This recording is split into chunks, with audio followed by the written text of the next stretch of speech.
and I leave. I go to my friend's house, I go, I log in, and I leave. It uses the existing constructs that exist. However, the data that hits the cloud is all encrypted. Now, an AES-key, when properly initialized, has a 388 billion year lifespan right now.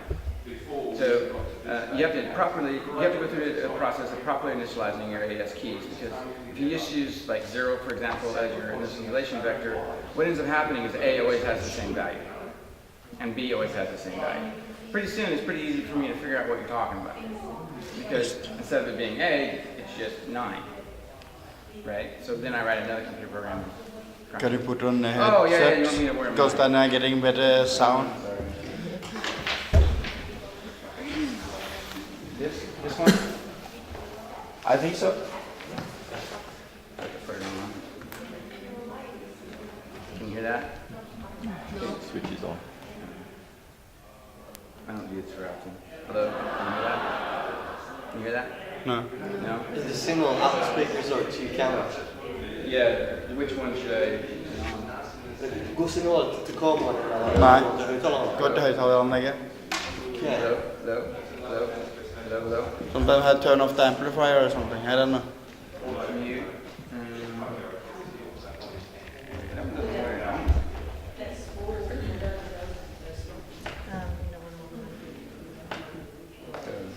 How do I figure out that mic?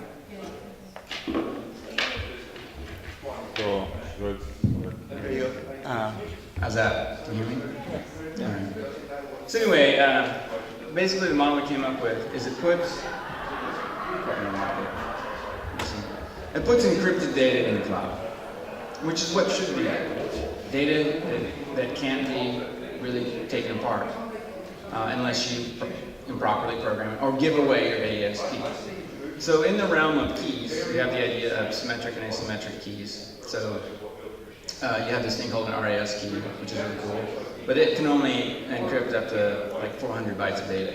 And really it can only encrypt data when you're sending to another party, and it's only one other party. Because the way that you use an AES key is whenever anyone enters in the environment, everyone gets a public and private key. And then when I want to send you a message, I use your public key to encrypt it. And then you're the only one at the private side, so you're the only one that can decrypt it. So if I was to have, say, 400 friends in this environment. You have to turn off the microphone because they're hearing it inside there, so they can't hear him. All right. It's all good. Okay, you have to speak up. Yeah, so how's that? It's better. All right. So if you have 400 friends, I'd have to encode that message 400 times. It means I have to have 400 messages on the server. It means my data utilization goes out the roof, right? Don't need to. It doesn't gain me anything. Plus, if your message is bigger than 400 bytes, guess what I get to do? I get to take your message, I get to encode an AES key, wrap it up in the RAS key, encrypt it, stick it in there, and do this whole process. And it doesn't really gain us anything. The U.S. military uses a 256-bit AES key for encryption. Okay, it's all over the world. It was designed in the late 70s. It's not new. Okay, so one of the challenges that I had to solve was I can write my own encryption algorithm, and I can't get it in any stores. Right? So we can come up with some really cool thing that works magically on a hijacked phone. Who's going to hijack your phone? Thanks to Steve Jobs, no one wants to. I want to use my phone, I want to push some buttons, and it better work. Like, I don't want to deal with a hijacked device. That's the world we live in, right? Like, I just don't. So, luckily, all of these countries have decided that AES encryption is fine. You can just stick it in the store and say it's their encryption and it works, and you can't crack it. It's all there. You just do it. So off we go. So we now have a system where you can put a piece of information in. When it moves off your device, it encrypts it. It goes to the cloud. It stays there for 3 days. The reason I picked 3 days, because it's 72 hours, because everything in the UCC is 3 days. That's the only reason I picked it. It could be 6 days. It could be 9 days. It could be any number of days. The longer you put a piece of data in a particular location, the more time you give someone to get in and get it, right? So my dad always said, if you want to build a house that has secure windows in it, just build a wall there instead. It makes a lot of sense, right? If it's not there, they can't get it, right? So the data sits on the server for 3 days, and then it downloads, or during that 3-day period, you might log in and get it. and it downloads to your device. And when it hits your device then has the corresponding AES key and decrypts it all. So now we truly have an information superhighway. The data in the middle gets burned because there's no value. There's no commercial value to something that's going to take me 388 billion years to decode. Right? It just won't matter. Right? If it took 1 billion years to decode, it wouldn't matter. If it took 1 million years to decode, it wouldn't matter. Now, the faster computers that they get to decode are the faster computers we get to encode. It's real simple. So I call this the tank anti-tank or airplane, SAM thing, right? Where you build a really neat tank, and I put a guy up there with a rocket and he blows it up. So then you defeat that thing at this enormous expense, and I put a guy up there with a rocket and he blows it up. Like, I'll always win because I'm responding to whatever you're doing. My solution is always cheaper because I don't have to try to get into it, right? Plus, there's the whole issue of I care about this, and really the guy working for the NSA or the CIA or the FBI, he doesn't. He really doesn't. He's trying to send his kid to soccer camp. I'm trying to protect the data. All in. Because very quickly this turns into that kind of game. Where I have friends that have a $100 million liability policy because they're hackers.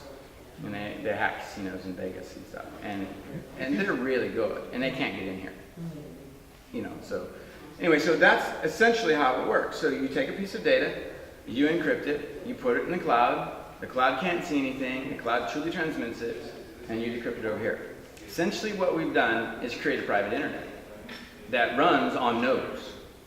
So it's not a complete peer-to-peer environment. It's a hybrid. Hasn't been seen before.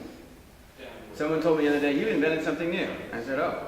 To me it doesn't really matter because to me it's the way that we can move information safely between two places or three places. Can I have a question? So why didn't you go for peer-to-peer? Because now you have the service in the middle and we're dependent on the service. Because everyone can get to the service in the middle. The service in the middle allows me to put the data into the middle and then take my device offline. If it's peer-to-peer, my device always has to be online for you to get to it. Yeah. So I've removed the dependency of my device always having to be there for your device to always have to talk to it. Yeah. So what I've now done is, if you're out here running around doing your thing, and your friend is over here running around doing his thing, and it's peer-to-peer, at some point in time for the data to move, both of you have to be in range and moving data and on a good network and so on and so forth. What I've done is now said only one leg of that has to exist, right? And that allows that to take place. So it's basically a redundancy thing. In the future, maybe we will. If there gets to be a point in time where you look at networks and you say, well, the reality is we don't need this thing in the middle. People have good enough connection between each other in a period of time. Jim always leaves his computer on like I do, so it doesn't really matter. His data is what's flowing, then it would work. But right now, I haven't seen enough evidence that people will do that. People want to make a thing, and they want to hit save, push it into the cloud, and then they want to close their thing. And especially on the mobile world, where it's only on for 5 minutes. Like you only configure your iPhone to be on for 5 minutes. Now my Windows phone I just grabbed can be configured for 30. So you could turn it on, push data, and it would run for 30, and then the screensaver would turn on, cut your network connections, and then you can't move data around. So even though the thing is on, it's not moving data. So that's why we did what we did. Now, the neat thing about this is because we're not storing your data, the server requirements for this thing in the middle are very small because we're not storing data. So when you look at what Google does, or Yahoo does, or MSN, or whatever, okay, they have to store, the value that they get, is in data. So they have to store it all.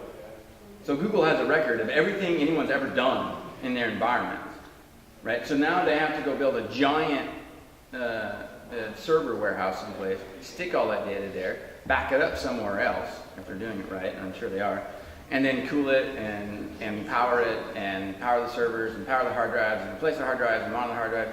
I don't do any of that because I don't want your data. I do not want your data at all. We just burn it. So that's in essence how it works. Okay, so what we've really tried to do is build something that you can use however you want.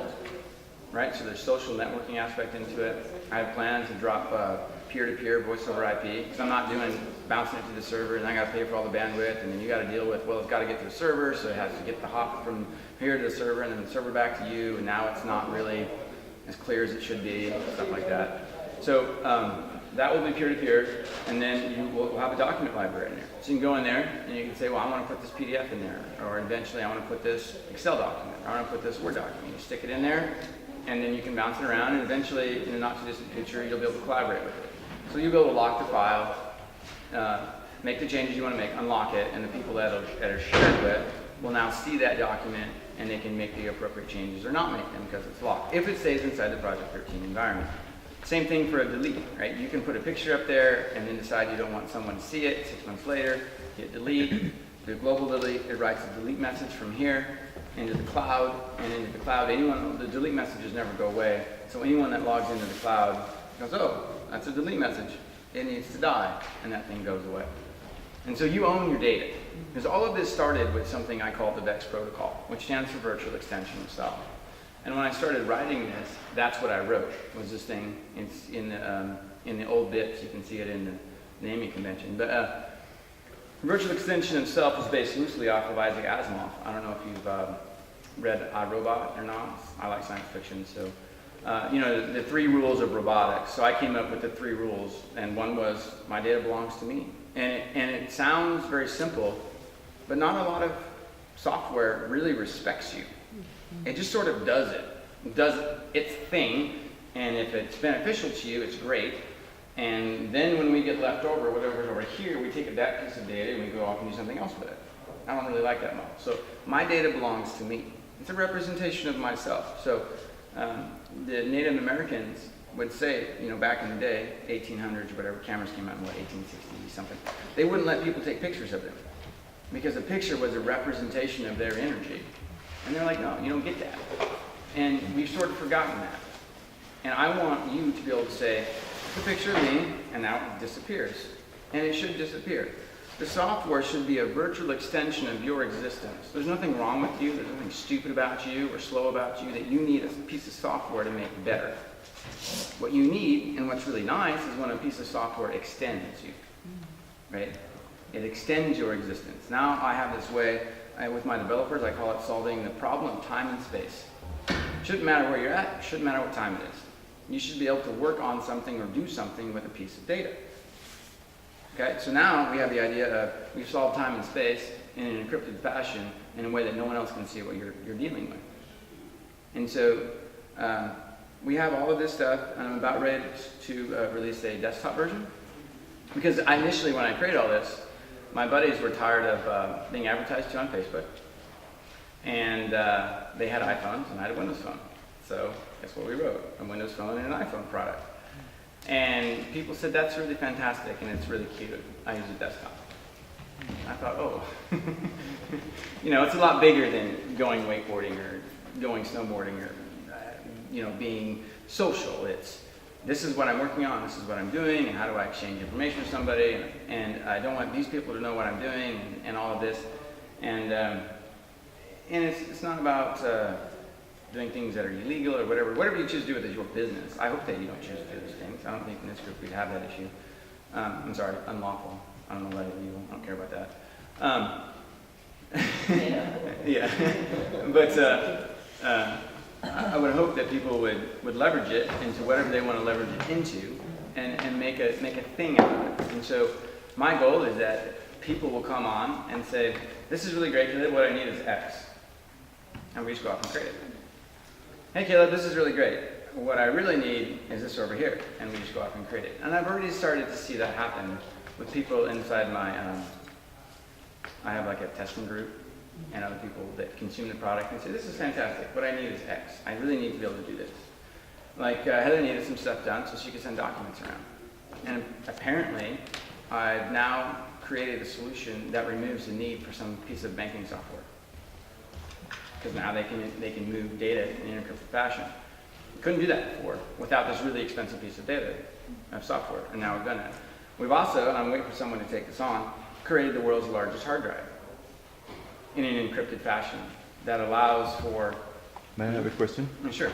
You talk about protect the data when it's sending over, but what's happened when they can control your own computer? Nothing, because you can't defend against that. What? Nothing.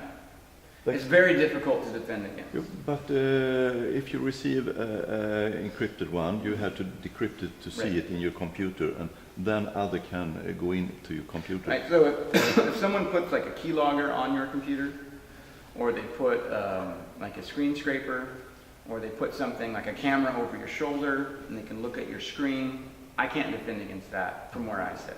That's up to you. Right, I can't do anything about that. It's like I tell people, if you have friends that would take advantage of you, or distribute your documents that you ask them not to, or distribute your pictures you ask them not to, or distribute information about you that you ask them not to, I can't do anything about that. I just can't. Like, get rid of your friends. Pick new friends. Yeah. You know, it's a very valid question. There are things that I want to put in place on here. Like, for example, the database is not encrypted. Okay? The images are not encrypted. And those should be. Now, you and I both know that a skilled computer individual, I can show you how to do it if you wanted, can go into an XAP file, turn it into a .zip file, open it up, take the DLL, stick them into a refractor, take the output of the refractor and look at it. That tells you what the thing is doing. That's going to give you the password to get into the database. Right? It's not rocket science. I do this stuff all the time when I look at code. Like Microsoft will send out some code, or whoever will send it out. I'll read the documentation on it, then I'll look at the code. I mean, I'll actually take the DLL, I'll drag it into the reflector, go, and then call them up and say, this doesn't work. I'll say, how do you know that? I say, well, I read your documentation, and I looked at your source code, and it doesn't work. Well, how did you look at the source code? I put it in a reflector. Oh, you can't really hide it. Anything that's Java or in the .NET model, which covers just about everything, works that way. Just-in-time compilers and stuff like that. You can reverse compile them, and it's just the way it works. So we're going to make it more difficult. It's like stealing a car, right? Like, there's one model, which is put the key on top of the car and walk away. It makes it really easy to steal. And there's another model where you might take the key with you. It's unlocked. And there's another model where you might take the key with you and lock the car. You know, you can gradually make it more difficult. Someone who's really skilled at stealing your car can still get to it, right? But you make it a little bit harder and a little bit harder and a little bit harder. The big thing that I'm trying to accomplish in all of this is I'm trying to keep someone from using a machine to read your data, okay? So what I'm trying to defeat is the idea that you have Facebook sitting over here, or Instagram, or name your thing, Google or Yahoo, and they literally do this. I'm going to throw you in jail unless you give me access, because that's what they said to the CEOs in America of these companies. And they fold, and they just give you your data. Well, I can't give your data away because I don't have it, right? Like, if you want a secure window, don't build one, build a wall instead. If I don't have your data, I can't do anything with it, right? I can't harm you. There's no possibility that I can do the wrong thing because it's not there, right? It gets destroyed and we're done. So that's what we've done, and it's about ready to go. Like, there's a few changes I need to make it better, and then we'll launch it, and then I'll get feedback from people who will say, do the next thing. And then really what I want to do Another is... question. Uh-huh. Yeah. As I understand it, it's kind of based on that you can store a lot of data on your computer. Also, I mean, everyone would need that. Right, anyway. absolutely. Yeah, and everyone hasn't got that. If But- you want this to spread, and then the other thing is, what if you want to store a lot of data together? If it's really necessary to do that. How much is a lot of data? Well, for instance, if you have millions of users that are, because I'm working, as I told you, with this software project, the Humanisphere, where we, for instance, we want to do voting, for instance, and we need to store the data. Now, if you want to store the data, if you have a Yes. million users... And we want to share data that is available for everyone. Right. If you want to store data and you want to share data and you want everyone to have access to the same data, then you need to use a centralized model. Right? Yeah, I This mean, that's model the problem. can have 25 million users or a trillion users or some ridiculous number of users, but you're only going to interact with 400 of them. Right? But then it really depends on that people have to. Well, yeah, but it's not a very large piece of data. Because what takes up room? Images take up room. Right? I mean, you could literally, if you didn't send any images out of a system like this, you could have 800 friends, and in the course of 2 years, you might use up 25 meg of data. Because text doesn't take up any room at all. It just doesn't. But if you want a lot of video. Now, if you want a lot of video, especially, this model won't work right now. Yeah. Right? Because video is enormous. So if you were to say, take a video and then try to use a 300 meg video, right, to 400 people, and they all grab their own copy of it, just think about your network utilization just for that one feed. There's a reason I don't have videos in here, because you would just get killed. Your bandwidth cost would be absurd, and there's just no way that you could do it. So it won't work for videos. Now, you could do a thing with the video where you put it in the cloud and hosted it there, and then did away with live streaming, right? And they would have to download the entire video, decrypt it, and then watch it. And they'd all have to have keys. The problem with that is, and the reason I don't like that model, in your case, it's really the only solution that you have. But the reason I don't like that model is because you basically put this thing in the cloud and say, by the way, this is encrypted. Look at me. Here's how I download me. And then you just wait for it to get cracked. Right? Now, it may take 388 billion years to crack, or someone finds a flaw, or whatever. I don't want it there. I want it removed. Now, in your model, that may be the best you can do today. So that's what I would highly encourage you to do that today, right? As opposed to leaving it unencrypted and just hanging it out there, right? If it's important and it needs to be encrypted, because the what I call the public internet is very important. Like Google actually performs a really amazing service. If you think about what Google does, it's really impressive. Like some doctor in Moscow figures out how to cure some disease. He puts a blog post in Google. I search on it tomorrow and it shows up. That's super cool. Like that's really neat. That's fantastic. But there should also be a way for me to send a picture of my 12-year-old niece to my brother and not worry that that's going to fall into the wrong hands. Right? So this works for some data and Yeah, it's for some areas.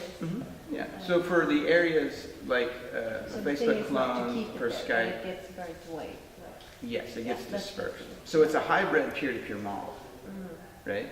So it's not a peer-to-peer model, like he was saying, but it's a hybrid. It would take too long time.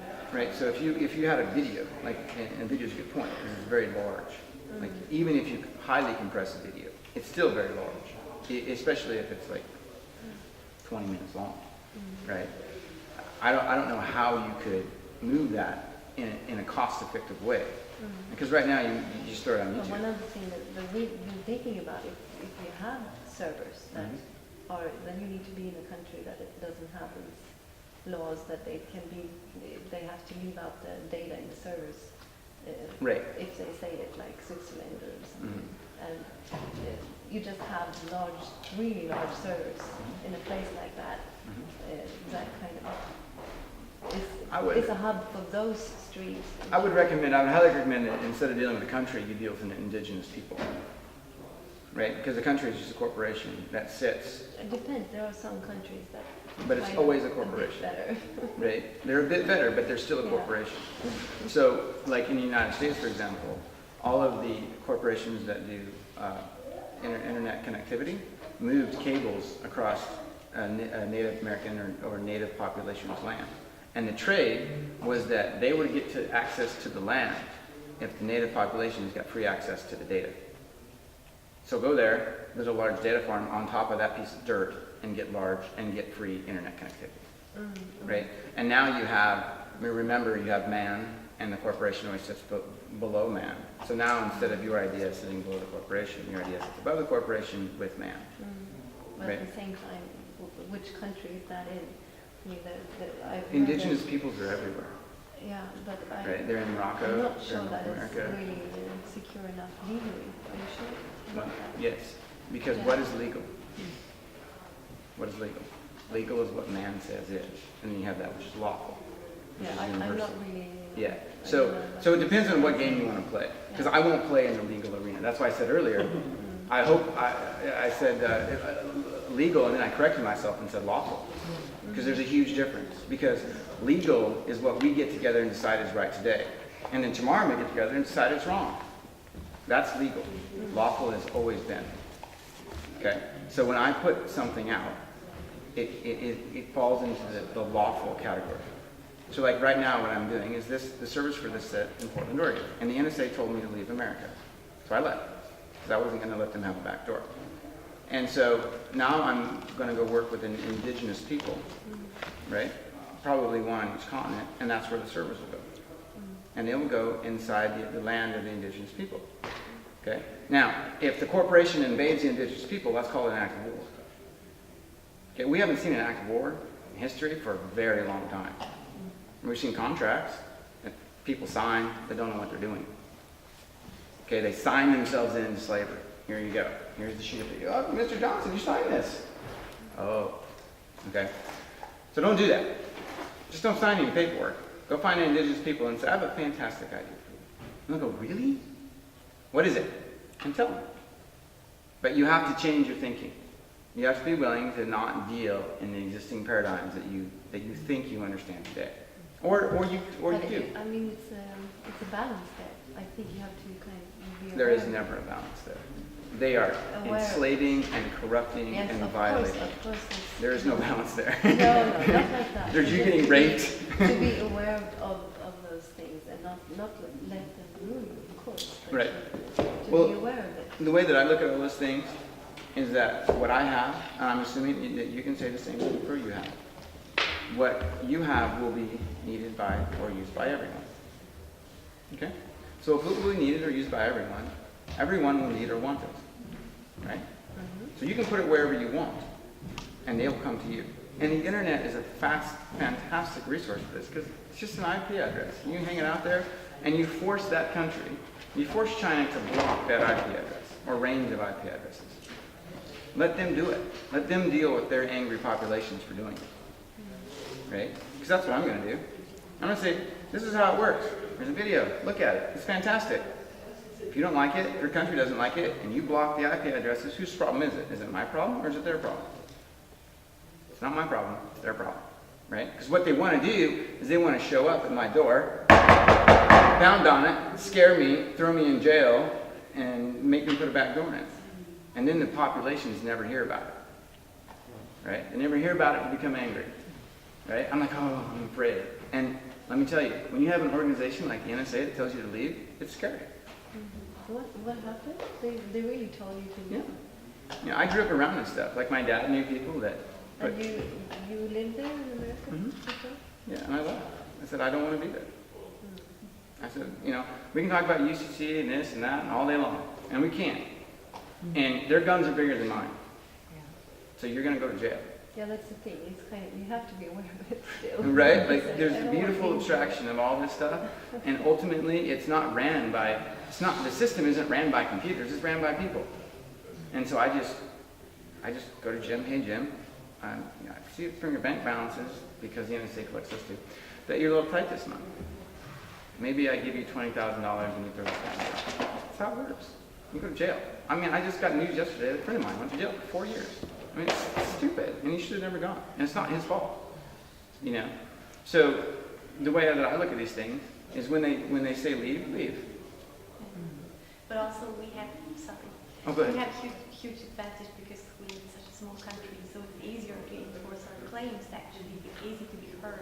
Yes, this is true, and it So depends on. we have to avail of or be aware of the possibility that Right. we actually have. And you don't live in America, which is like the queen of all evil, as far as I'm concerned. Like it is, you know. So you have to decide where you want to pick a fight, right? Like I don't want to pick that fight. Okay, I've seen it happen my whole life. My dad had friends that developed patents that they got infringed upon, and they lost because they didn't have the money to enforce them. That's why there's no patents on this. Right? What good does it do? It cost me $15,000 to file a patent. I recognize that you somehow have authority over it, which they don't have. That's why it's registered in the eye. So in order to file a patent, I've got to give them authority over the thing that they're patenting. Right? So how does the United States have authority over the thing that I've done here? Who gives them that authority? I certainly don't. Right?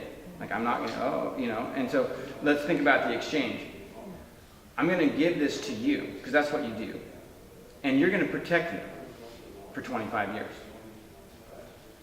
To enforce that protection, I have now got to go get an attorney who will rate me to protect this. And if you have more attorneys than me, like, you know, 'cause attorneys are just pirates. So if you have more cannons on your ship than I do, you win. Like, I'm not interested in that game. Like, I got to play a different game. Like, and I watched my dad's friends, who were brilliant, brilliant men, get visited by the, you know, the men in black and get their patents infringed upon and turn into bitter old men. Like, these were brilliant, brilliant men.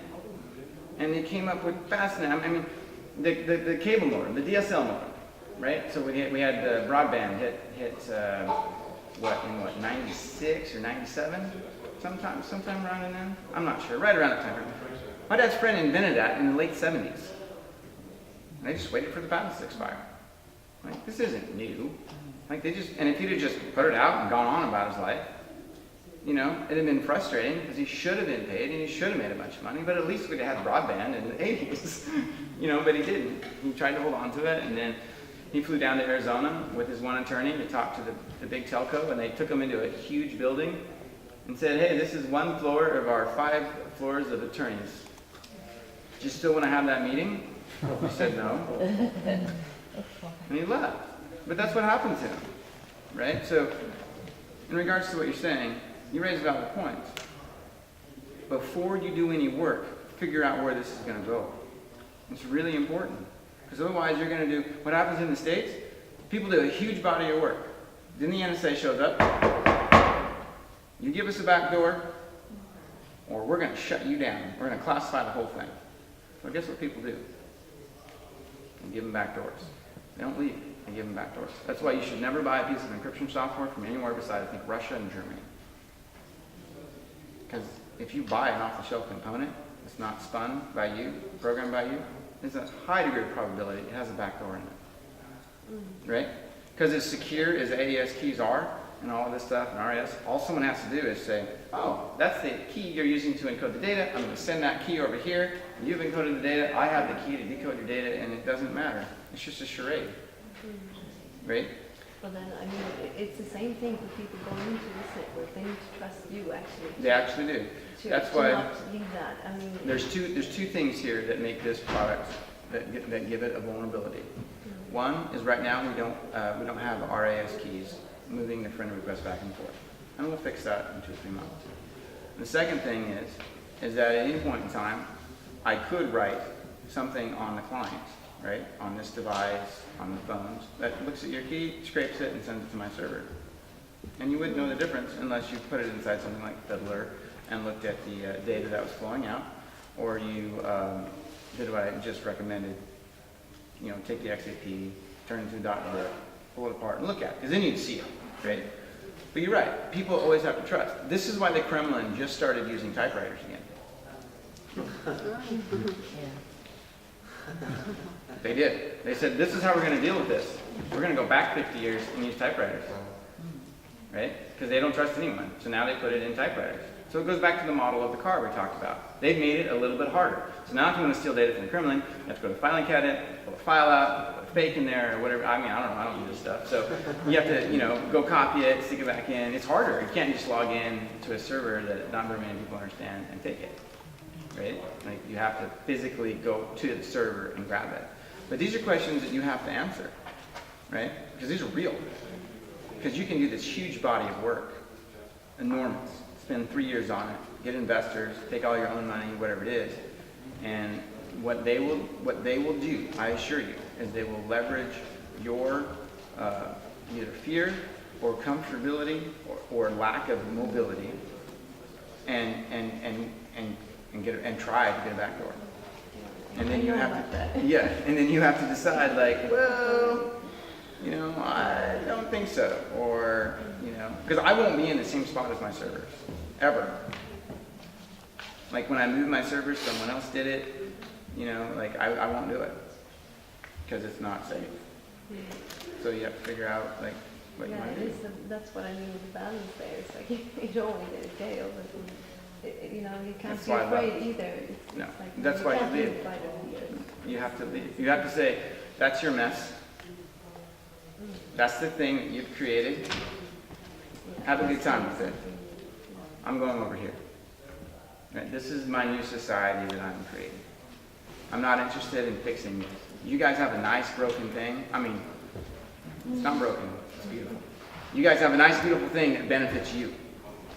Doesn't benefit us, as the workers, as Bob said.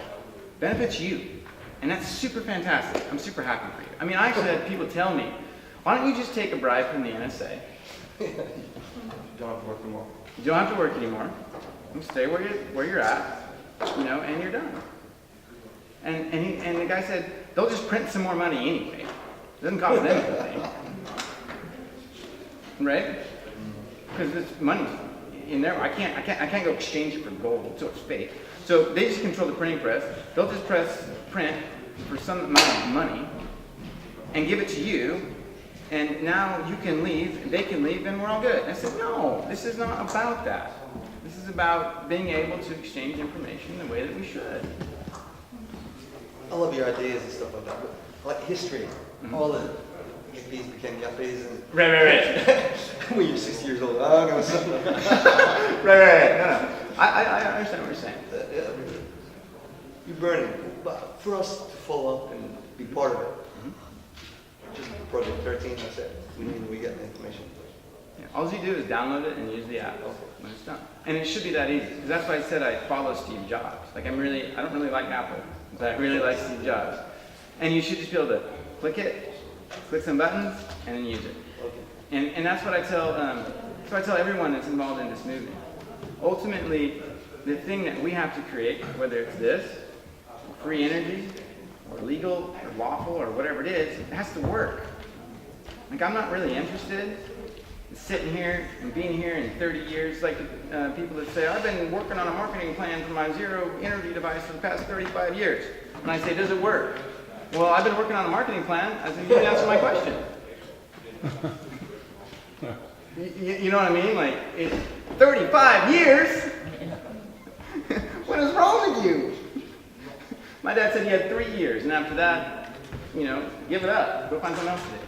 So it has to work, right? So the only thing you should have to do is go to it, log in, and use it, and say, you know what would be really fantastic? If it does this. And then I highly encourage you all to use Google for what Google is good at, right?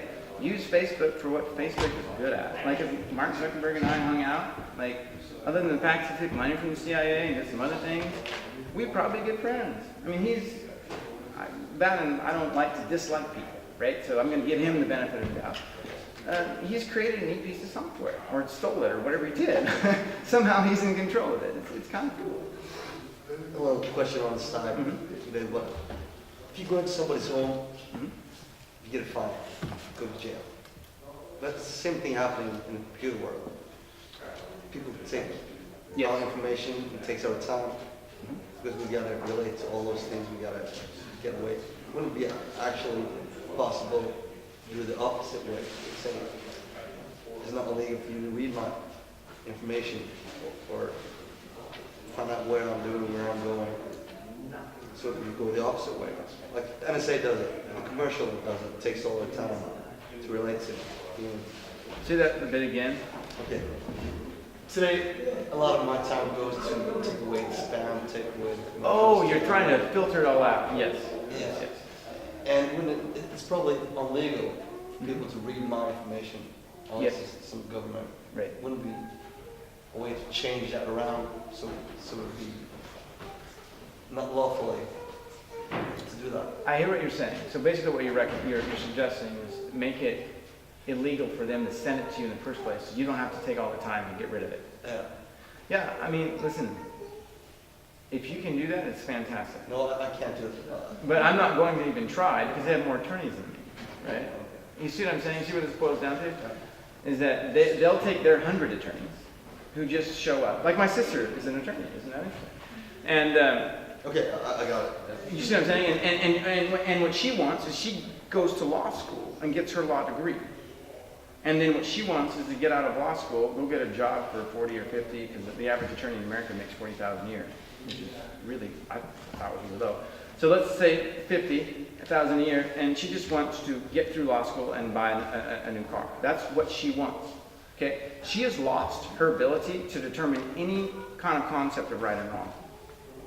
She takes her morality, hangs on a coat hanger when she comes to work, and starts writing letters. I represent blah, blah, blah, and all this. So you get that letter, right? Now you have a job, wife, kids, whatever you have, okay? And you're like, oh man, now I've got to deal with this. Well, it's her job to do that. It's not yours, okay? You lose. But actually, I think maybe we have to understand that we have a special responsibility maybe in the world because we're so small. And in our society, I think that the corruption runs deeper almost than in any other country. It's so deep. So deep. But the illusion, the bubble, the pink bubble, this is like the most naive country in the world on the surface. So to be able to maintain that illusion of naivety and having the best country in the world, well, they also have to tell blatant and obvious lies. And since we're so few and such a small country, if someone pinpoints the errors they make, saying that, well, how can you claim that this is legitimate? It's not, of course it isn't lawful, but it's not even legitimate. No, it doesn't even make sense. So we have to realize that we have special position, and it's actually a golden opportunity because it's such a small country. Mm-hmm.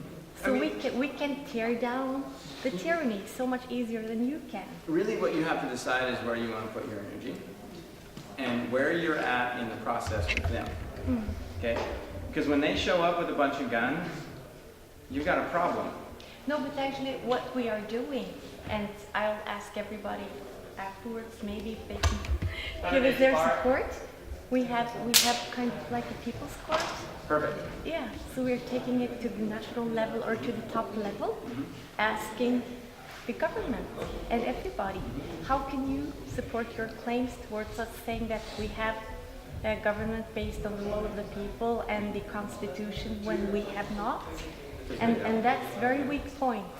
And if the illusion is to burst, that would be so shocking to most people.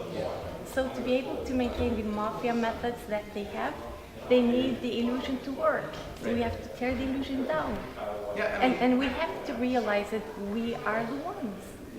So we can't work also on, we have to make the realization that we have an obligation actually towards people like you living within a huge model where you can't support your claims as easily as we can.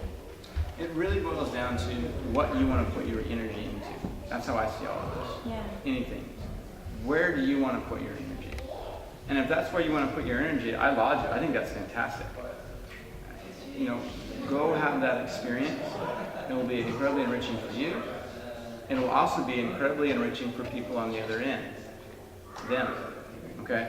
Because part of what goes on in all of this is this person over here, this judge, or this attorney, or this bailiff, or this politician, they're not all evil at all. Some of them really think they're doing the right thing. And they got into that thing thinking that they were doing. Most people believe in the system. Yeah. And then what you do is you say, hey, wait a minute. You're doing this. You're doing that. Are you sure that this is why you got here? And that can be very beautiful. They are changeable. It's not only us that is changing, going through a change phase. Yeah. It is the energy from the atmosphere is coming and enlightening us. And they are part of the change, but they don't have the time to check out the facts. No. And No. I'm with her on this thing, what she's working on. And the thing is that with these videos we are putting out, we're giving them a chance to enlighten themselves and ask themselves a question. Is this correct? Is this really what we are doing? They're going to start asking questions. Why didn't my friend who's telling I'm my friend in the next office, why didn't he tell me that part? No, because they're all taking one part. Yeah. and I don't have time to ask questions because everything is so secret. So asking questions, what kind of a question are you going to ask? What kind of question are you going to answer? When you know that you're not allowed to talk to other people about this. Do you know about this? I can't even ask you if you know about what I'm talking about. I know, and they think you're crazy and this and that and the other. Yeah. Yeah, and you're right. It's a beautiful opportunity to have that experience. And this doesn't lie. No. And in that sense, it needs to happen. Go ahead. Well, it's very interesting in Iceland what is happening. I don't know if you know about it. It's not in the mainstream media because they don't probably like to tell us about it. But as you know, Iceland crashed, or the illusion of the economy crashed. And after that, they just said, why don't we do it by ourselves? And they wrote their own constitution again. Through direct democracy, using an internet platform where everyone gave suggestions and they could be prioritized, and they actually did it together. And they're continuing to do that right now, and I've contact with them there. And it's like, just as you said, they're kind of waking up together. Okay, this really didn't work. This just really crashed. Okay, let's just forget about it. Let's do something new. And now it's really flowering. You know these people? Yeah, some of them, yes. All right. Because it's a reason I'm here as well. It's a reason you are here. Because I had it in my mind to go and see these people. Oh, in Iceland. To film, make a documentary on how they did it, and find out what they did wrong. Because they're in a very bad economic situation. It depends. It depends on how you see it, but they got a cleaning job to clean up.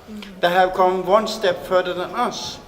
So let's work on team with them so they can help us out doing the same thing as they have done. Yes, they're doing a wonderful job. You can look at Citizens Foundation in Iceland, for instance. It's the people I know. They're great people, and also they're clear in their minds, I think, that this works. Otherwise they couldn't done the job they have done, because they didn't take the fare. I saw the video that was storming the parliament building, and the people just walking out, not bringing one documentation, not any one governmental paper. They just walked out. Really, I'm trying to create transparency between platforms. So when I get more time, we'll create an Android version, and that'll most likely be in Java. Right, so the back end is in .NET.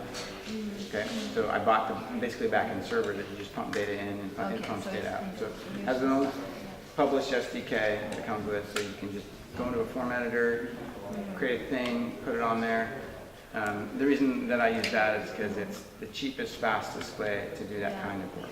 And what functions does it have now today that is working? When I launch it, it will have a document library. We'll have the ability to do everything that Facebook does, and it'll have the ability to create groups, which is Facebook. Okay, that's basic stuff. So very simple, very easy to do. You just go in and do it, right? And then you can transmit documents or videos, whatever you want to stick in the pipe. The document library is actually just sending And receiving. back. Yeah. Absolutely. So you can say, I'm going to share this with so-and-so. There it is. But they can only get it for 3 days. No.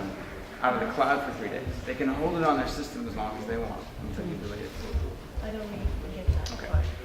So you're going to share a document with Jim. So you create a share. And it's in my computer. It's like The a document's on your computer. So the document now moves from your computer into the cloud. Okay. And the cloud is, Jim now has 3 days to download that document. the cloud you mean the internet? The internet. Yeah. It's an encrypted document. Just like the companies use, like encryption corridors. Encryption corridors, right? So it sits in the cloud. Yeah. Jim now has 3 days to download this document. If he doesn't download it, it gets deleted. And then he would have to call you or send you another message and Yeah, you'd that's have why to do it he again. has 3 days. Now, if he goes ahead and downloads it, he now has the document. It's no different than if you email the document to him through Google or Hotmail or whatever, right? And he can now take the document, do something with it if he so chooses, edit it, look at it, do whatever he wants to do, send it back, or you can delete it, or you just leave it there. So it's a distributed model, right? So he gets it, he does whatever he wants with it, and you're still connected to it. He leaves it inside the Project 13 environment or network. And how do you know that NSA isn't able to encrypt this? You mean on his computer? I know that they When can't it's break in the it cloud. because of math. What? Because of math, Because of math. right? Yeah. So people ask me about quantum computing all the time. And I say, I live in reality.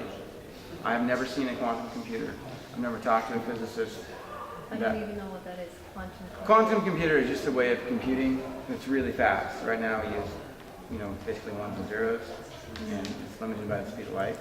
Quantum is supposed to be this super fast model where you can do everything faster, right? So in encryption that might take 230 million years to crack, might only take 20 minutes, right? Because it just goes fast.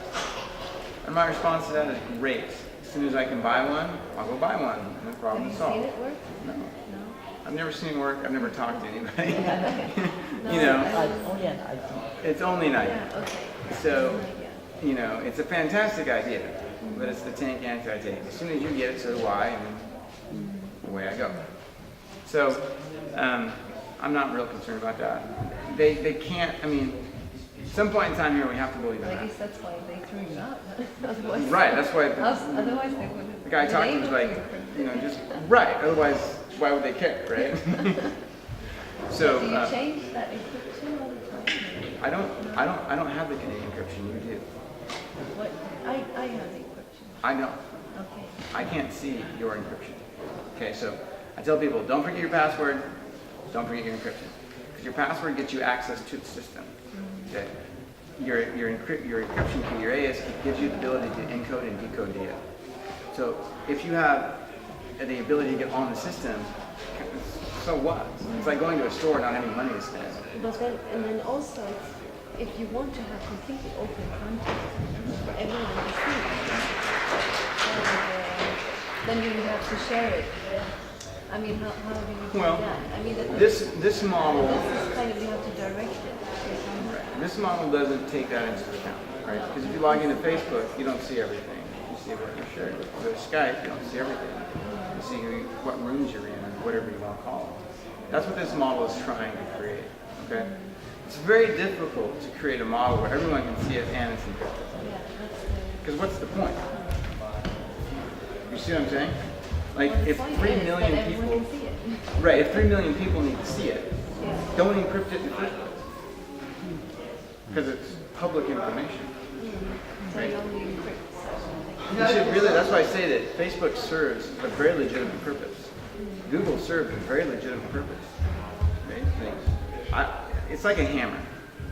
You can take a hammer and you can build something good, or you can build something bad. Okay, I refuse to see Microsoft and Mac and Facebook and Google as the great evil empire. Okay? They're creating tools, and how we use those tools and leverage those tools makes them good or it makes them bad. But the problem is, for instance, that I've been working with the e-democracy tools, and then everyone needs to see the content, but you still don't want, NSA and people But to why, know but why exactly wouldn't what. you want them to? Because see, what if I Because it work for might the be- NSA? What? What if I work for the NSA Well, and for interested instance, in... if we are making decisions that would lead to something that wouldn't gain them, that they would like to Influence. influence. Okay. For instance, and you still want it to be open source. Okay, For so, a certain network of people but how many? log in to that Right. And how do you sort out the guy that works for the NSA that's interested in your thing? Of course. Well, that's, you can't really, but you can have the network where people watch them together and say that, something's strange about Okay, so this person over here. what we need to do is come up with results. How does this piece of software solve this problem? And blue sky, by the way. We're not going to worry about technology. We're not going to worry about cost. We're not going to worry about time. We're just going to brainstorm how we'd solve the problem. Okay? So the problem that we're trying to solve is you have an enormous number of users in your community, and you're trying to allow all the members of this community to see this kind of information. Meanwhile, you don't want this person to see this information. But we don't really have any way of knowing who this person is other than their IP address. Because if I'm Jim, how do you know that I work for the NSA or the CIA or the FBI or the KGB or, you know, No, you can Google? only have them kind of say when they come in. Right. If you're Right. working against our cause, you're thrown out. Right. How do you know? In a true democracy, you shouldn't care, which is a side note, because they have the ability to express themselves any way they want, right? That's a democracy. Well, they can come in, NSA can come in if they're not. This project there is designed for people that are out of the box. They want to create a new alternative world. Project. To be safe. Yes. So you can contact people and we meeting there or we start yes. the project there without. Project 13 is really designed. Yeah. And especially when you're physically, that's one out. I mean, They're kind of you have a very problem that is going to be very difficult to solve because there's no way to tell who Jim is and who he works for, right? No, the only thing you can count on it is each other in a way that we kind of take Right. care of each other. But we So- still protect it as much as we can. So what? That's how far it comes. Yeah, I mean, what I would do is I would create a use case, right? How are people really going to use your system? So get out a whiteboard, sheet of paper like this, and draw it all out, right? And basically, what you're going to find is very few people need to see all of the data, right? People want to log into your thing, into your construct, and they want to meet like-minded people, okay? And so when they meet like-minded people, they want to then exchange messages with them, or wall posts, or chats, or phone calls, or documents, or whatever it is. Okay?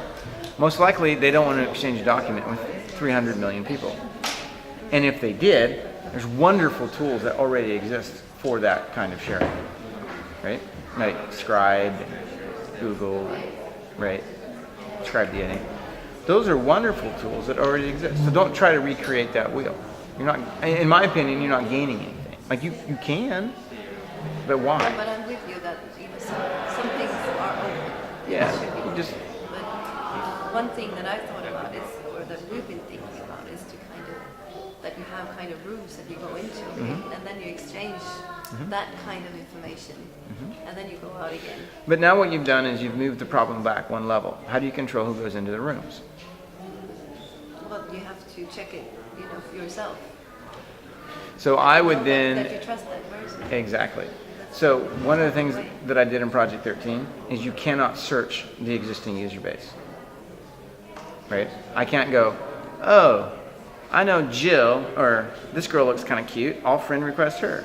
It won't let you because the virtual extension of self, okay? If I go to a party, I have to actually meet you to shake your hand, get to know your name, get your phone number. Oh, that sounds really interesting. We should talk about it. Whatever. I can't just look across the room and take a shotgun out, and splatter birdshot everywhere, and hopefully someone responds to me.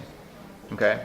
So if I go into this room that has 30 people in it, and I've only met 5 of them, I'm still trusting these other 25. You have no way of verifying. But So, you can still see them in the room. right, but what can you see? Yeah, you can see at least that they're probably there because you're friends with someone who's invited. Right, but you don't know who they are, right? Because this guy that says his name is Jim, and he's 43, is really, Ike, who's 8, and he's bored. Because that's happened to me before inside of Skype. I'm like, who are you? What are you doing here? You're not your mom. Go away. What do you call it? Bit assassin? I call it a bit assassin because I'm really enamored, not really enamored, but I'm intrigued by Arabic culture. Okay. And the assassins came from an individual, a king. There was a crusader king over here, and then a sultan, I believe, here, and they met. Okay. And this is by the story.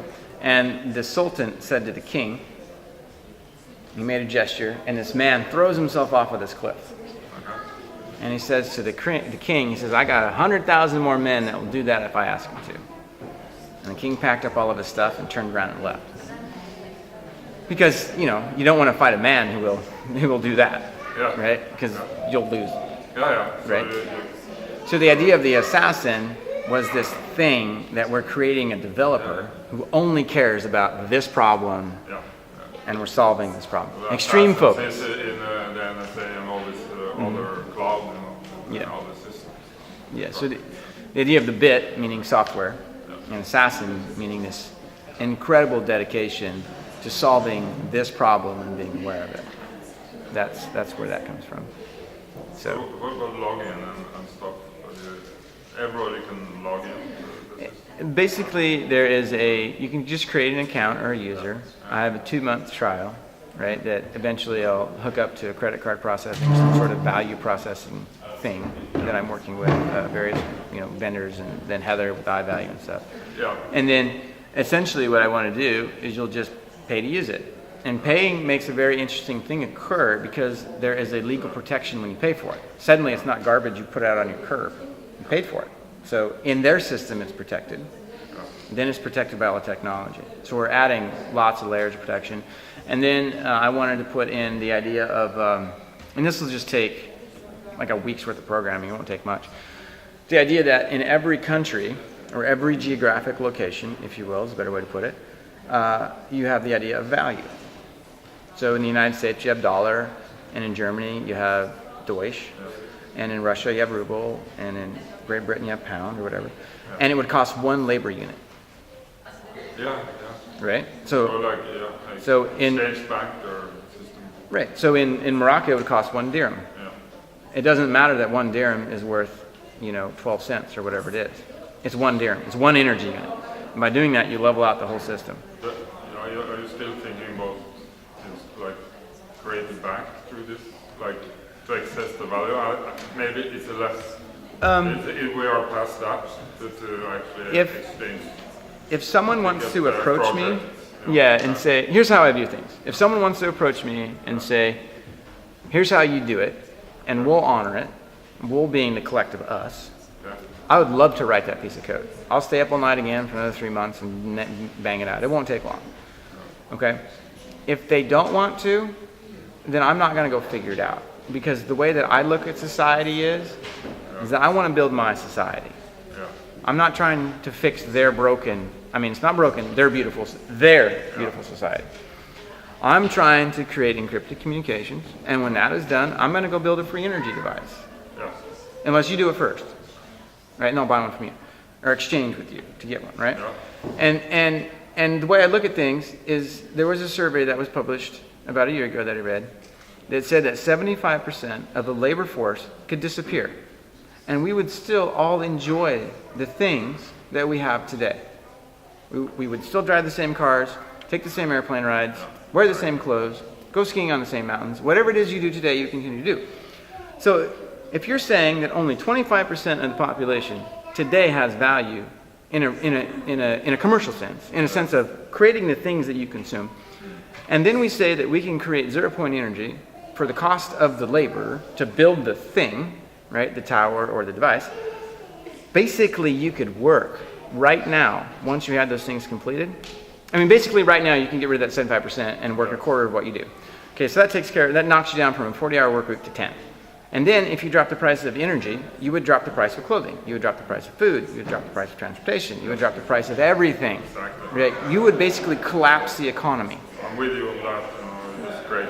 Right? We don't need money. We can No. change goods and services. Exchange Next value. question: how is this new society? What new functions? Well, to me, how I see it is they have a broken society.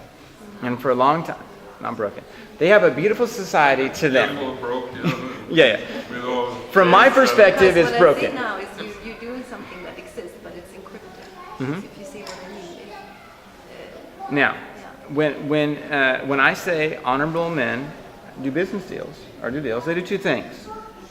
You shake hands and then you sign a contract. And you shake hands because I'm not going to lie to you. Right?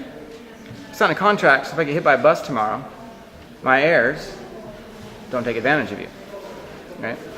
So how I see all of this having worked is that we have created an environment that allows whoever they are to take advantage of us. So don't create that environment. In the old beautiful system.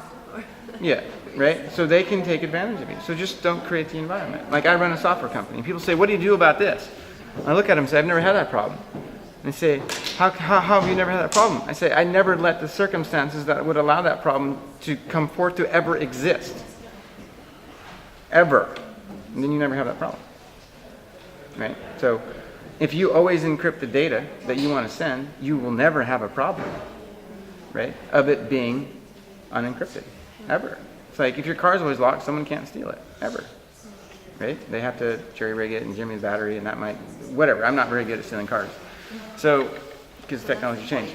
Right, right. So you just always say, right, if he builds a zero-point energy device, okay, and I put one in my house, and you put one in your house, and he puts one in his house, and he puts one in his house, I'm no longer concerned about who's running the local utility, am I? Because you have one, and he has one, he has one, and he has one. And if mine breaks, I come over to your house, and, hey, I'm really sorry, but can I take a hot shower? And go, oh, come in. You wouldn't care, right? And we wouldn't spend any energy or any effort worried about the guy who's running the big central thing. Right? We wouldn't worry about the power lines. We wouldn't worry about anything. And we don't need to. We just don't. Like we have not needed to worry about this for 110 years. That's why I tell Heather, I say, listen, Heather, there's so much technology it's not even in the business world. We call it low-hanging fruit. Just waiting to be picked. I say it's not even low-hanging fruit. It's laying on the ground, waiting for us to pick it up. Like when you look at Project 13 and what it does, there's nothing in there that's new. AES encryption has been around since the 70s. Like, every country in the world says it's okay to use. I mean, that's amazing, right? No one's bothered to do anything with it yet. You know, no one. And in some countries, And then they're trying to. if the government comes and tries to say you cannot use this device because then you can send recorders and all this and well, you notice them yes. that you are yes. closed down. You have the opportunity to do what this beautiful lady right here was saying, which is now you have an opportunity to inform them of what they are doing. And then eventually you get to make a choice, right? I'm going to stay here and keep informing. I'm going to leave. Go ahead, Rob. Could we use this encryption system to protect the firewall? Firewall. No, this one will not. Because they have to short passwords.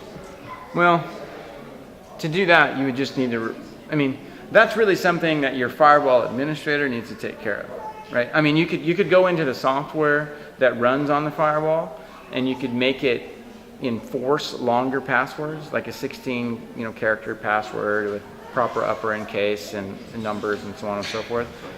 But that would have nothing to do with Project 13. That is about, it's like Twitter, right? Twitter, like a year ago, got hacked, supposedly. And and if you buy a router, any router comes with admin for a username and password for a password.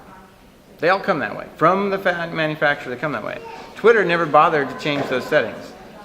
So it's not really like they got hacked, because someone didn't do a buffer overflow or do anything, recompile a DLL and push it in and gave them access. They just went admin and password, and they were accessed, is what I like to call it. They weren't really hacked, because no one did anything. Anyway, someone that didn't work for Twitter got access to it and downloaded some documents, and there was a big brouhaha over it. But if you can protect firewalls, just make sure that you enforce long passwords, and that the people that do it don't write them down on a sheet of paper at home. I mean, when I started out my computer career, I did system administration work for Sequent, Numa. And they said that 50% of all computer errors were the direct result of administrators causing the problems, right? That's amazing. When you think about that from a statistical perspective, at 50%, 1 out of every 2 problems was caused by the person that was maintaining the system. right? They write that password down, leave the piece of paper on their desk. You know, a buddy of mine that runs hacking courses, you know, he goes to DEF CON in Vegas and does all this. He tells me that a lot of times when computers get compromised, they get compromised in non-technical means. You know, some guy is trying to impress this woman at the bar, right? Look how smart I am, or whatever, and gives it away. Right? It had nothing to do with the length of the password or this or that or the other. But you can enforce those things. You can say, you know, we have to change passwords every week. They have to be this long, blah, blah, blah. You know, that will be up to however you want to run your environment and your firewall, you know, resources. You know, back when I ran Linux systems, I had a company in China that sat behind a news agency that was trying to hack into one of my servers. I just figured out who they were and sent them a quick email and said, stop, or your systems won't work tomorrow. And they stopped. You know, so you just have to figure out how you want to deal with yourself. I mean, if people try to hack my stuff, I send them an email and say, behave yourself. Because I assure you, I'll take your server down and I'll do it from some other place in the world through a proxy or 2 or 3 of them, and you'll never know where it came from, and your server will never work again. And I'm not trying to be mean, but you shouldn't pee in the pool, you know, like, don't do it. You know, it's not your affair, it's not your business. Be nice. You know, we can all play well together, but behave. You know, so that's what I tell these people. You need to be able to do that. There's another factor into this. Just if in the scenario that they're cracking down on Facebook or even closing it, then your system will work. Unlikely. Unlikely. Unlikely. Because how they're cracking down on Facebook, unless they're doing it through business means, they're like putting pressure. We're going to, what they're doing is they're going to, so unfortunately, each country, or most countries, control the internet as it flows into their country, right? So they take it all down and put it into one pipe, or 4 pipes or whatever, and they run it into their country, and then it expands out again. So what you do at these control points is you just say, we're not going to let these IP addresses into our country through this cable, right? So now the only way you can get in is if you come in through a satellite feed or something like that, right, where you come in over the top. And so Iran, for example, might go to Facebook and say, unless you behave or edit out these words or edit out these posts, or Google might have this problem and say China, or China might say, you have to, when these searches get searched for, you have to make sure you return nothing, right? Okay, so what they do is right here, where the data enters the country, they put code that says when a search goes out to this IP address, they just inject in what they want it to do or how they want to act, or maybe they go back to the Google servers and say, when this comes in from this IP address, make sure you don't respond, which is most likely what they do. Now, there's lots of ways to get around that. You create a proxy server. It's simple. Just go log into one. So it spoofs your IP address. Very simple. I don't know why more people don't use them. And once you spoof your IP address, people can't figure out where you're at. Okay? So, you know, if you're going to hack, like I can sit here and tell you lots about hacking, but one of the things you should know is proxy. Like, for example, if you have a Netflix account in the United States, you can't watch that Netflix account inside Morocco, right? So you can set up a VPN, you can set up a proxy, you can use this thing called Media Hint. Media Hint's a plugin, you put it into Firefox, it's free, it's written by some guy, probably took him an afternoon, and that's all his stuff is doing in the background. It makes it look like it's coming from inside the United States. You know, and then it's fine. So Morocco has some situation where they can't, you know, figure it out. And I'm a big believer that people need to be paid for the work that they do. Okay, so if I buy a U2 record, I don't look at it and go, oh, Bono's so rich, he doesn't need my $12. I say, Bono created a record, I'm going to pay for it, or I'm not. Okay, so to me, as long as whoever Netflix is paying gets their $6 or $4 a month, no one should care. You know, I'm not stealing it. So, you know, that's how that works. But proxies are neat. VPN servers are neat. Do you know anything about the new internet system, the BRICS country and China and Russia? I've heard that Brazil is trying to build one, but the problem with building a new internet system is an electron can get anywhere, right? And so what you have to do is you have to say your electron can't get over here. Right? And that's where all of this boils down to. Is what the NSA has really done is just gone into this FBI, whatever, name your secret, you know, society or company or corporation. Because there's banks that do this. It's not just triple agencies. What they've really done is they've just said, you don't use good processes and procedures, and to some degree they've said we have more money than you, right? Because money is stored potential, and they just went in and hacked it all, and people didn't bother to worry about it, or they just paid them off, or they just scared them, right? And people didn't want to stand, so they didn't. Because again, the guy that works on the servers for Google, he doesn't care about your data at all. He just says, oh, I'll just make a little bit extra money here and give them the information that they want. I mean, I think it's AT&T charges the government like $300 for a wiretap and then $720 a month. That's to basically walk over to a panel on a screen and hit a button. It's good money. Yeah, they just got used to it through the years and don't think about what they're doing No. most of the time. No, it's read willful blindness. There's a fascinating chapter in it about hanging up your morality when you go to work. If it closed down, we have to work on our organic technology. Yeah, and they won't close it down because they can't. Because the same reason that they can't close it down is the reason that Brazil will build a new internet system. But really, when they say they'll build a new internet system, they say that they're going to build something that they control, but it runs the same bits, the same electrons over the same lines. So how is it? I mean, how is it different? They're just saying that to calm down their populations, right? That's all they're doing. Because this piece of fiber, this electron doesn't know the difference. It doesn't care.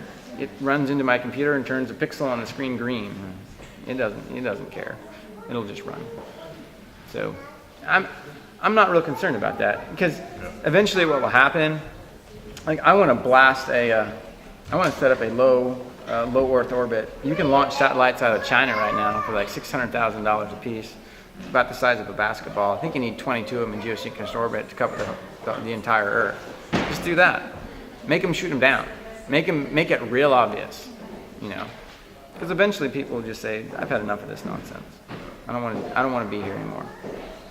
Because right now, not enough people have said, I haven't had enough of this nonsense yet. Yeah. Too many people say it's easier to steal what I create, right? My sweat equity and your sweat equity and his sweat equity than to go do it themselves, right? That's the idea of legal versus lawful.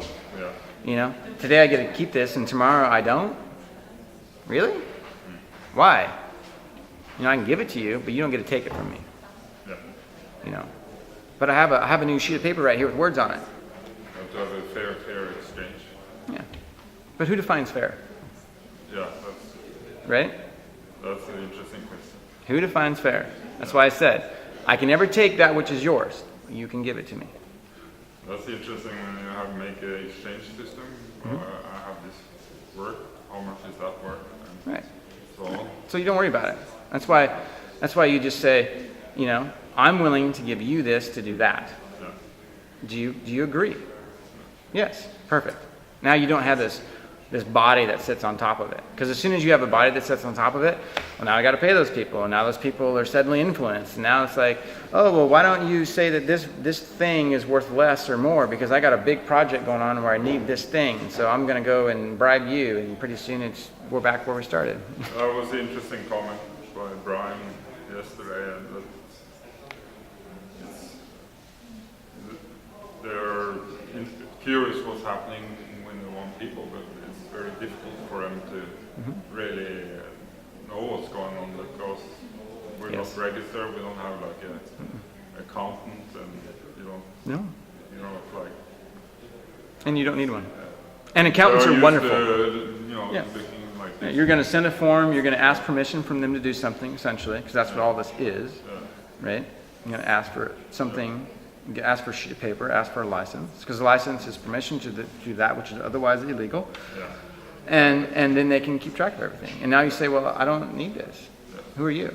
Because last time I checked, Magna Carta removed the divine right of kings. Like when was that? Like 1100s, 1200s? I don't know. Maybe I'm wrong in my history. That was the Magna Carta. So you don't have a divine right over me. So if you don't have a divine right over me, can you show me the contract where I gave you the right? Well, it's this invisible thing and all that, but you know, we've already said and established that if something is fraudulent because you didn't reveal, like if you sign a contract with me and I don't show you the last 4 pages of it, it's fraud, isn't it? It's not a valid contract. And that's what they've done with all these things. So then the question now becomes, is will they honor that, right? Because they have bigger guns, I'm guessing, than you do. Maybe you have bigger guns than them, I don't know. And that's why I just left. Because I said, you've got bigger guns than me, and I'm asking you now, like it's escalated, right? Like it's become an issue. So how do they hear about your project? How do they? They hear everything. Find out about it? They know everything. NSA knows everything.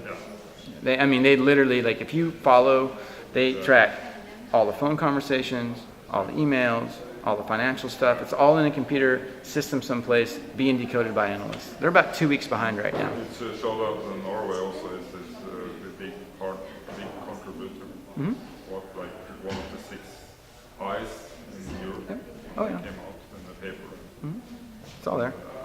It's, Yeah, I mean, they all do it, right? The U.S. spies on Russia and Brazil and everywhere else, and Brazil spies on Russia and the U.S. and everywhere else, and they all make a big deal about it. And when it happens, it comes out in the papers, and they all get mad at each other, and they're all doing it. They just don't like it when they get caught because it looks bad, because it's stupid. what's worrying in Norway is that like Bill Gates has been here now 3 times visiting because they want our oil money and Right. the old prime minister now and the king Interesting. princess, and now after the election, so it's the right government. He also came, just want to re-establish the deal so that we can give him money for vaccination in third world country. He calls it the health of the other country. So Yes. he's like part owner of the seed plot in Svalbard. It's really. It's terrible. Yeah, they're taking over this naive country and politicians are just, I don't know what's happening, I think. Well, the politicians, like if you follow, like I was in the U.S., so I followed U.S. politicians. Yeah. And it was amazing how you'd get this politician that would say, I'm never doing this, and blah, blah, blah, blah, blah, right? And then a week later, they just, right where they need to be, right in the pecking order, taking their marching orders. So they got paid off, they got scared, they got something. Yeah. Because you don't make those kind of changes. Like I understand like a slow change, or we've had many conversations, and I started over here and you started over here, and you didn't move because you were right, I was wrong. And slowly I realized that, you know, and I sort of like slowly came into your camp. It's usually what happens. It's pretty rare that's like, oh wow, you're right, and then you move. You know, we had our 9/11 too, you know, and this terrorist. There's a story that Stoltenberg, he called actually Putin 2 days before. Now they're trying to. It's all there. They say for a 747 or whatever it was that flew into the Pentagon, to fly into the Pentagon flat like that is like taking a hard drive, a computer hard drive, and spinning it like this while you throw it. I mean, the mathematical probabilities are so they made small. A small hole and there was no wings. There's no wing section. My dad was a pilot. When a plane like smashes, there's a debris field, right? There's the stuff that fell off and broke, and like it's normal, right? You see this, even a little plane crashes and you see this, and there was nothing there, and then you think, pretty soon it becomes a conspiracy to believe what they have shown. And then there's all these college professors and physicists that actually go around America with this thing called the 9/11 Truth Committee, and they actually talk about it. Yeah, Like, exactly. I heard that 80 to 90% in New York people know or believe that it was inside job. Yeah. Now, that high percentage of people know or believe it's an inside job, and what are they doing about it? Exactly. Yeah, The that's same scary. in Norway, I mean, it's like a lot of people know about these things, but What are they doing? they're not doing it. Right? Because ultimately, one of the reasons I left the States was because when I would talk to people, we might have this kind of conversation, and I would say, well, what are you willing to do about it? Like, we've just discussed that we have this thing here, cabal, government, whatever you want to call it, that's killing its own people, actively, right? And you and I have agreed that this is a terrible cover-up, and it's wrong, and blah, blah, blah. What are you going to do about it? Well, it doesn't really affect me right now, so I'm just going to go home. So this Right. is where people are in the ego. And, they have a job and they think, oh, we keep that job till everything falls down, so we Right. have some No. money to invest in new things. Right, and in all fairness, like 9/11 happened September, we're 11th, 2001, and I didn't leave till 2013, right? So granted, it took me 12 years to figure it out. So we can't be standing judgment about it, but I mean, this is what we're up against. We're just hanging out, so. Anyway, it's not bad, it's not good, it just is. And that's why I say that, I don't know if you ever read Atlas Shrugged by Ayn Rand. It's a fascinating book. She wrote it in the 50s, and it has this character in it named John Galt. And you don't really get to know John Galt till like the last third of the book, but all he does is go around society and pull members out and takes them to this new society he's building, right? Because the way that society works is you go do a body work, everyone else takes credit for it, right? And then when it breaks, they call you to fix it. This is how it works, and that's fine, right? Really, if that's the exchange, that's fine. But what if you don't want that exchange anymore? So he would go through and he'd pull out all the musicians and all of the people that ran steel mills and all the people that did this and all the people that did that and all the engineers and all the people that said, I want my labor to be a true value exchange. And the book was about how society just couldn't deal with it, right? Because it would just started to implode as, somebody in Washington D.C. would just issue an edict. You must produce more steel. Well, that's really great. Who's going to do it? Right? Because those people have all left. Yeah, I bet what everybody should do from what's actually happening is all should quit their job. God, could you imagine what would happen? I mean, Then it would break down. right, because even that 25% is still a large number. So, 75% of them, as we've just discussed, wouldn't be needed. They'd freak out because it would be more of a social thing. What do I do? But there would be people that do relevant things, like building the cars or teaching your kids, whatever it is, and they wouldn't be there anymore. And it would, but life would go on. You wouldn't starve to death. That was the thing that took me a long time to figure out. Labor is still being produced and still being exchanged, no matter what. Right? No matter what. And I used to think that a single world currency was terrible until about 3 weeks ago I realized we had one, and it's called labor. And it's been there the whole time. And no one has yet been able to explain to me why some guy in America can beat on a rock and it's worth X, and some guy in Morocco can beat on the same rock with the same hammer and that's worth Y. Why are they different? You're beating on a rock. It's the same thing. You're expending energy. It's the same.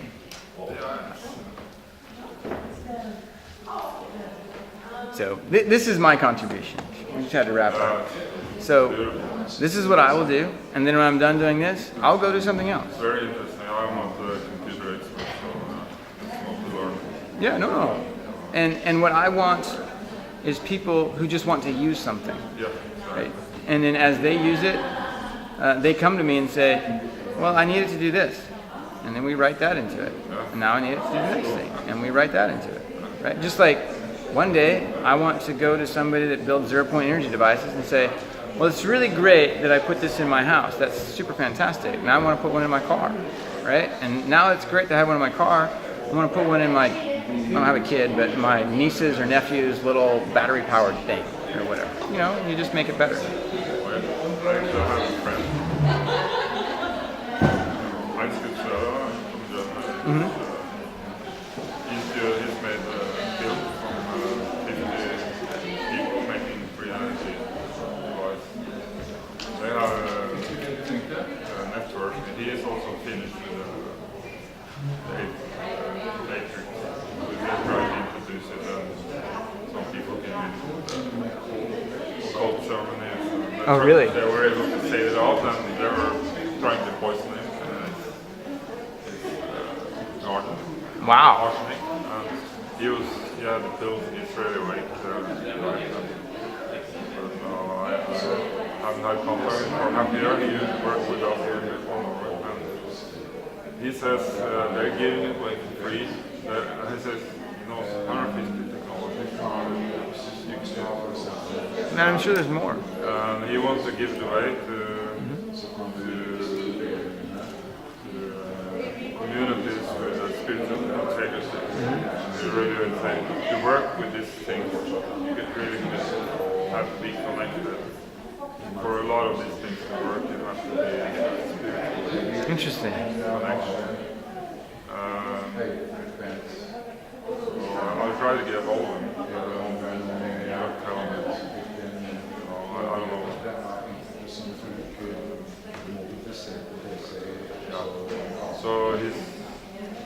So they have a whole society and they're ready to give it away free to the right people. There's a society in upstate New York that's been, they have their own currency and they've had one for 40 years.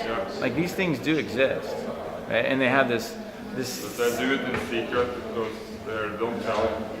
They use it, but it's really it's been difficult for them. If it spreads and also they won't.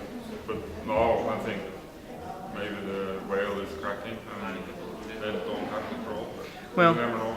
The way that I look at these things is I'm going to get up and I'm going to leave. And they can have their beautiful system, right? And the people that, a lot of the times, the people that propel their beautiful system are the people that are looking for answers. Yeah. Right? It's really true. Think about it. And then you just beckon people. Come here. Come hang out where your value is recognized and not stolen from you. It's not that hard. You see what I'm saying? Like, I respect you for who you are, who you want to be. You respect me for who I am, who I want to be. And, you know, that's it. Come hang out. And you set up those environments. And I think that you're going to see people, you're going to have a small wave. Because everyone's always afraid of jumps, right? It's like when you see the videos from Africa and all the animals bunch up at the side of the river and they're not sure what to do, and all of a sudden they jump in. Same thing. All of a sudden people will just jump and they'll just go. And I think you're going to see, I call them Atlantises, and they're these communities, as I see them, built on, not really, the expression indigenous, the indigenous land, it bothers me a little bit because I kind of feel like we're all indigenous people. You know what I mean? Like, I'm part Austrian and part Native American and part Irish and a whole bunch of white trash from the South. Like, you know, do I get to not be from somewhere? I've been very interested in this spiritual North connection. Yeah. And the European, we have to go 2,000 years back and we have the same. Or yeah, you all came from the same space. Yeah, so we came.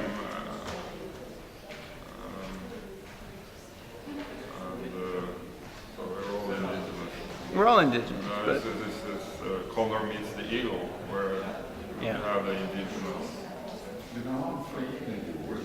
really connection with the living, connecting with technologies. Yeah. Well, and good life. Good life. Right? Good life. You don't have to work as hard as before, because you have the technology. Right. And you can work hard, but well, even if you can have space to do what you love. Right. I mean, even if you were to, I think if you go back to like 9th or 10th century, people didn't work very hard. You go out in the fields, plow, plant seed, hang out with your wife and kids. Like, you didn't live very long, and diseases and stuff. But the point is that they didn't live very long. I mean, I'm sorry, they didn't work very long to create what was necessary for them to live. And ultimately, even if you fast forward to today, well, we still wear clothes, still eat food, still want shelter. It doesn't sound that different than 10th century, right? They still ate food, wore clothes, had shelter. Like, it's different, right? But it's still kind of the same. Like, it really is. And so now if we take a look at technology and we say, look at, read the singularity is near. You know, a lot of these technologies, if not all except software, have been crunched down to a linear growth model, because any software left or any technology left unencumbered will expand at an exponential rate. So you get this exponential growth curve where you have this break in the knee where it becomes really, really cheap to deal with this technology over here. Okay. Now, from a business model perspective, this is really frightening to a business, right? Because they put an enormous amount of money into this thing right here. Yeah, that's true. Right? Yeah. All of a sudden, this break in the knee occurs. Yeah. They haven't paid for this yet. Okay, and they haven't paid for this for a lot of reasons. Yeah. Most of them have nothing to do with technology. Yeah. Right? But they don't see it that way. So that's why you see like Ford used the Fox motor chassis for 26 years. You know, of course there were better ones. I mean, be exhausted to try to follow and change. And, yeah, there's a money issue, right? Like, I had a friend of mine who had his friends work on the 100-mile-per-gallon carburetor back in the 60s in Detroit, the one that got destroyed. And it got destroyed, and it got destroyed because of, there was a lot of people that made a lot of money on oil costing what it cost, and cars getting mileage that they got. So a buddy of mine, his grandpa bought a car in America in the late 70s. And it got 22 or 23 miles to the gallon when he drove it off the lot. It immediately got recalled. There's something wrong with it. We got to fix it. We got it back and got 11. So there was nothing wrong with it. They went in and tinkered with it. You know, I mean, in Japan, they built a car that got 6,000 miles to the gallon. Wasn't super light, wasn't any of these things, right? And we don't see that technology because what would happen to the oil industry? And it's not like I hate these people. Like, they're nice people, I'm sure. We'd go out and have beers. It'd be great. You know, but what would happen if you got 6,000 miles to the gallon all of a sudden? You put 2 gallons of car in your gas every year and you're done. I mean, it'd just be insane. Just like gas used to be stable. my friend Heinz is very he was involved in a guy in Norway. And there have not been any rain there because of the atom bomb thing. Oh, interesting. And then he created this guy. He created this Scheiberger technology. The Reich technology, where you can put the cannon and connect, because the Earth is minus and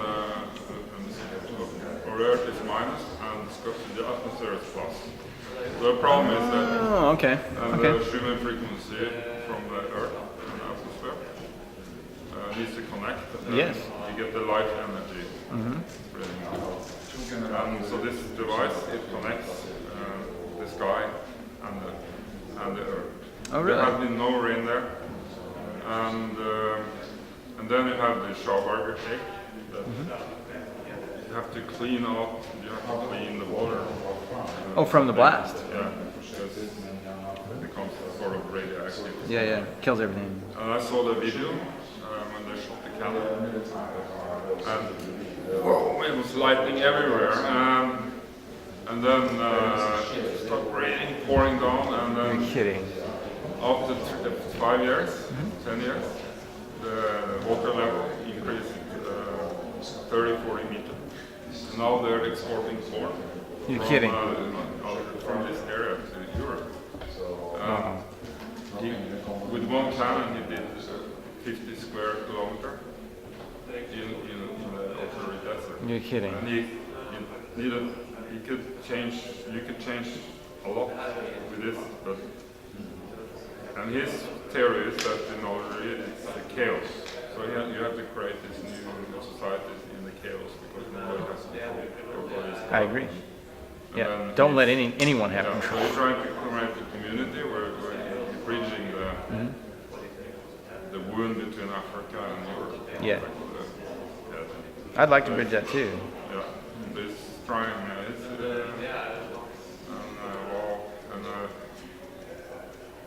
well, so, but you know,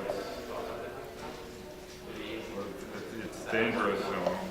One thing I'm firmly convinced of is I haven't studied a lot of inventors, but I've studied some, and the Wright brothers really inspire me because they're a couple of kind of idiots, really. They ran a bicycle shop, and I think it was North Carolina or something, and they figured out how to fly. They figured out how to go to Kitty Hawk, and they figured it out. And meanwhile, there were guys that, went to the right schools and were funded. They were funded, and they had all this money, and they'd show up at all these posh parties and talk about this. But they didn't finish it. The Wright brothers did. And so when I see that they were able to create such a large advance on their own, by themselves, just the two of them, I look at the problems that we're presented with today, and I say the biggest thing that we need is the ability to stand. Right? When you get that knock on your door, you just need to know what you're going to do. you stay in the system, you're just gonna get dumber and dumber. You're gonna Well, lose your creativity. They're going to move to defend their position, Yeah. right? Yeah, because they feel that, oh, I'm not being disadvantaged. Right. And so that's what they're going to do. So if you know that going into it, what you have to work with is the idea that your neighbors are going to take care of you, or they're not. And if they're not, you need to find new neighbors. You know, it's really pretty simple. Or you need to not do that thing, right? That is making those people unhappy. So for me, I found new neighbors. For me, I found new neighbors. I went somewhere else. In Morocco. Yeah. So, all right. Well, I think people are coming back in, so All right. I'm gonna come back. Thank you for chatting. Yeah. Hope it was informative. Yeah, it was very, very nice. Good. Awesome.